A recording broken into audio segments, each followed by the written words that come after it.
विपक्ष ने बिछाया था मोदी के खिलाफ जाल, लेकिन अंत में खुद ही फंस गया। पहलगाम आतंकी हमले के बाद पूरा देश सदमे में था, मगर उस वक्त जब भारत की सबसे बड़ी विपक्षी पार्टी को एकजुट होकर देश के साथ खड़ा होना चाहिए था, वह सोशल मीडिया पर प्रधानमंत्री का मजाक उड़ाने में व्यस्त थी। उन्होंने एक विवादित पोस्टर जारी किया, लेकिन जैसे ही भारतीय जनता पार्टी ने इसे सर तन से जुदा जैसे नारों से जोड़कर जवाब दिया, विपक्षी पार्टी ने पोस्ट हटा लिया और चुपचाप पीछे हट गई। वहीं दूसरी ओर जब भारतीय सेना ने ऑपरेशन सिंदूर के तहत पाकिस्तान के आतंकी ठिकानों को तबाह किया, तब भी विपक्ष के नेता पाकिस्तान को नुकसान पहुंचाने पर सवाल उठाने के बजाय भारत सरकार को कटघरे में खड़ा करते नजर आए। यहां तक कि नरेंद्र सरेंडर जैसे जुमलों का इस्तेमाल कर प्रधानमंत्री की छवि धूमिल करने की कोशिश की गई।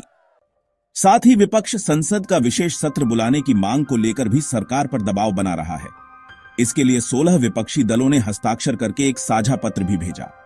लेकिन इस कवायद में सबसे बड़ा झटका तब लगा जब राष्ट्रवादी कांग्रेस पार्टी के प्रमुख शरद पवार और उनकी बेटी सुप्रिया सुले ने इस मुहिम से खुद को अलग कर लिया। सुप्रिया सुले ने स्पष्ट कहा कि जब कांग्रेस की ओर से हस्ताक्षर के लिए संपर्क किया गया, तब वह विदेश में थी और यह समय इस मुद्दे पर राजनीति करने का नहीं था। उनका साफ संदेश था, देश पहले, राजनीति बाद में। यही नहीं, जब पार्टी टूटने के बाद भी प्रधानमंत्री नरेंद्र मोदी ने सुप्रिया सुले को अंतर्राष्ट्रीय प्रतिनिधिमंडल का हिस्सा बनाकर पाकिस्तान के खिलाफ आवाज उठाने का मौका दिया, तो यह भी स्पष्ट हो गया कि मोदी सरकार किसी नेता की पार्टी पहचान नहीं, बल्कि राष्ट्रहित को प्राथमिकता देती है। शायद यही कारण है कि अब शरद पवार गुट ने संसद के विशेष सत्र की कांग्रेस की मांग का साथ नहीं दिया। इसके बाद भारत सरकार ने निर्णय लिया कि संसद का मानसून सत्र तय कार्यक्रम के अनुसार 21 जुलाई से शुरू होगा और कोई विशेष सत्र नहीं बुलाया जाएगा। अब विपक्ष को जो भी प्रश्न उठाने हैं, वो मानसून सत्र में ही उठाने होंगे। सरकार के इस निर्णय के बाद सियासी प्रतिक्रिया भी तेज हो गई है।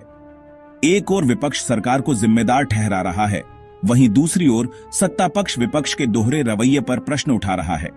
चोट कराची को लगती है और चीख कांग्रेस की निकलती है।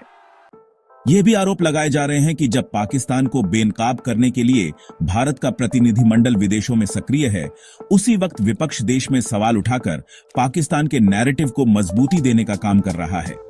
कांग्रेस पार्टी, जो पहले सेना को सड़क का गुंडा, सर्जिकल स्ट्राइक को खून की दलाली और एयर स्ट्राइक को चीलकों की मौत कहती रही है, अब एक बार फिर सेना की कार्रवाई पर प्रश्न खड़े कर रही है।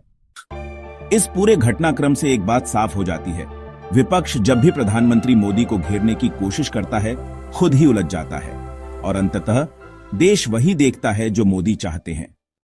अब निर्णय आपको करना है, क्या संसद का विशेष सत्र आवश्यक था या नहीं, और क्या विपक्ष की भूमिका अब पाकिस्तान के नैरेटिव जैसी हो गई है?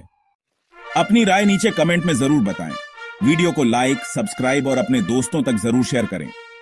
जय हिंद, वंदे मातरम।